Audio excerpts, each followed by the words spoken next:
Railway LCB અને એસઓજીની ટીમે Bharuch railway police station વિસ્તારમાં પાનોલી રેલવે સ્ટેશન પર મનુષ્યવધનો ગુનો આચરનાર રીઢા ચોરને ઝડપી પાડ્યો હતો।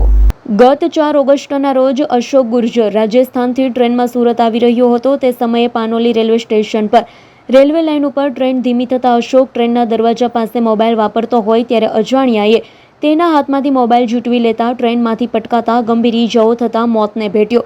બનાવને લઈ રેલવે પોલીસે ગુનો નોંધી ચાલુ ટ્રેનમાં મોબાઈલ લૂંટી લેનારાઓને ઝડપી પાડવા ઉપરી અધિકારીઓ દ્વારા અપાયેલી સૂચનાને લઈ રેલવે એલસીબી અને એસઓજીની ટીમોએ ત્વરિત તપાસ હાથ ધરી મળેલી બાતમીના આધારે ચાલુ ટ્રેને મોબાઈલ લૂંટી યુવાનને પાડી દઈ મોતના ઘાટે ઉતારવાના મનુષ્યવધના ગુનામાં સંડોવાયેલા રીઢા ઈશ્વર ઉર્ફે જહાંગીર ઉર્ફે સુનિલ બાગુલ અને રાકેશ રામદાસ વસાવાને ઝડપી પાડી સળિયા પાછળ ધકેલ્યો।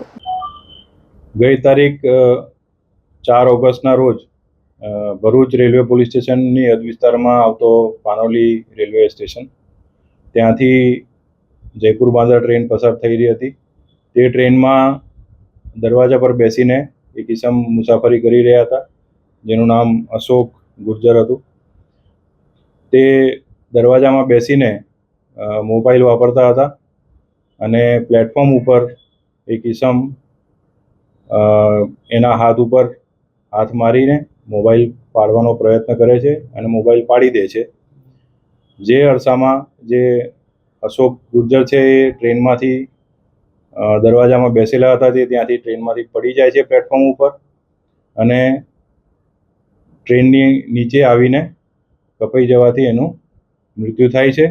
જે બાબતની જાણ ભરૂચ રેલવે પોલીસને તેમજ અમને બધાને થતાં આ કામે ફરિયાદીના જે મરણ જનાર છે એના સંબંધીઓની શોધખોળ કરી એમનો સંપર્ક કરી એમની ફરિયાદ લઈને ભરૂચ રેલવે પોલીસ સ્ટેશનમાં અજાણ્યા આરોપીઓ વિરુદ્ધ બીએનએસની કલમ 105 મુજબ ગુનો નોંધવામાં આવેલ।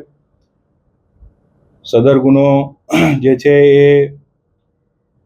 10 વર્ષથી આજીવન કેદ સુધીની સજાની જોગવાઈવાળી કલમો એમના લગાવવામાં આવી છે અને તમામ ઉપરી અધિકારીઓની સૂચનાથી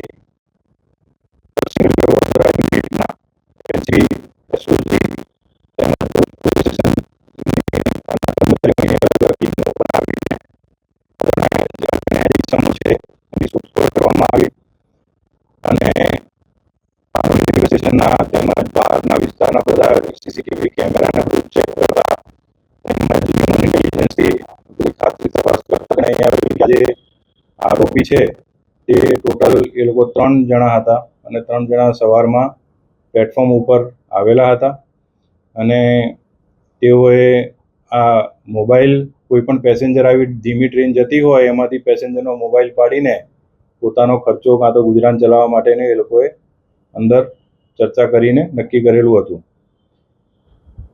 જે આરોપીઓ છે એમના સીસીટીવી ફૂટેજ પરથી એમની ઓળખ કરવા માટે થઈને અલગ અલગ દિશાઓમાં તેમજ સમગ્ર સુરત ડિવિઝનમાં વડોદરા ડિવિઝનમાં રતલામ દાહોદ સુધી અને આ બાજુ તમારે નંદુરબાર વ્યારા સુધી તેમજ વાપી સુધી જેટલા પણ ટ્રેનમાં ફરતા ફેરિયાઓ છે તેમજ જે અન્ય પ્લેટફોર્મ ઉપર જે વેન્ડર્સ છે એ બધાની પૂછપરછ કરીને તેમજ અન્ય જે ડેલી મુસાફરો છે એમની પૂછપરછ કરીને આ આરોપીની ઓળખ કરવામાં આવી।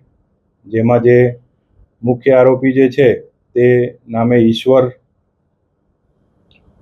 છે એની ઉપર એની ઓળખ થયેલ છે।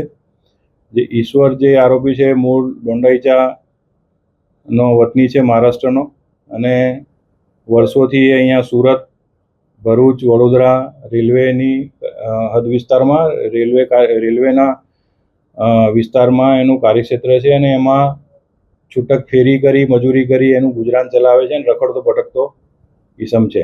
Bureau report S9 news Surat. અમારી તમામ માહિતીથી અપડેટ રહેવા માટે જોડાયેલા રહો S9 ન્યૂઝ સાથે।